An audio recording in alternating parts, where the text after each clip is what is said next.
नमस्कार दोस्तों, आज मैं आपको ऐसे 3 उपाय बताने जा रही हूँ जिससे कि आपको मनवांछित फल की प्राप्ति हो और अपने मनोकुल वर की प्राप्ति हो। अगर आप किसी लड़का या लड़की से प्रेम करते हैं तो जल्द ही आपके प्रेम विवाह का योग बनेगा।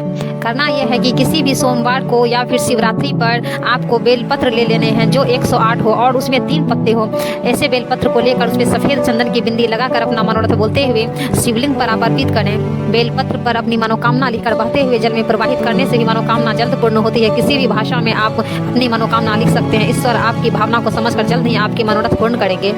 दूसरा उपाय यह है कि किसी भी शनिवार या मंगलवार से इस उपाय को शुरू कर प्रतिदिन एक तांबे के लोटे में जल लेकर के उसमें कुमकुम डालकर बरगद के वृक्ष में नियमित रूप से जल चढ़ाना चाहिए और जल चढ़ाते समय अपनी मनोकामना अवश्य कहनी चाहिए। पूरा करने के लिए ईश्वर से प्रार्थना भी करनी चाहिए और संध्या के समय वट वृक्ष के पास गाय के घी का दीपक अवश्य जलाएं। बहुत जल्द लाभ मिलेगा क्योंकि वट वृक्ष में साक्षात ब्रह्मा विष्णु और महेश जी का वास होता है और आपके दिल से की हुई भक्ति अवश्य स्वीकार करेंगे। और तीसरा व सबसे शक्तिशाली उपाय यह है कि अगर आपके पति पत्नी या प्रेमी प्रेमिका आपसे रूठ गए हैं, आपके प्रति आकर्षण कम गया है या फिर आपसे नाराज हैं तो उसको मनाने के लिए आप ये उपाय कर सकते हैं। करना आपको यह है कि भगवान महादेव का स्मरण करते हुए 3 इलायची अपने बदन से स्पर्श कर छुपा कर रखना चाहिए। अगर साड़ी पहनते हैं तो पल्लू में बांध लें, कोई दूसरा पोशाक पहनते हैं तो रुमाल में बांध कर अपने पास रखें। 24 घंटे कम से कम इसे अपने पास रखना है और इसे शुक्रवार से शुरू करना है। अगले दिन इस इलायची को किसी व्यंजन में मिलाकर जैसे खीर, दूध अथवा चाय में अपने पति पत्नी या प्रेमी प्रेमिका को खिला सकते हैं।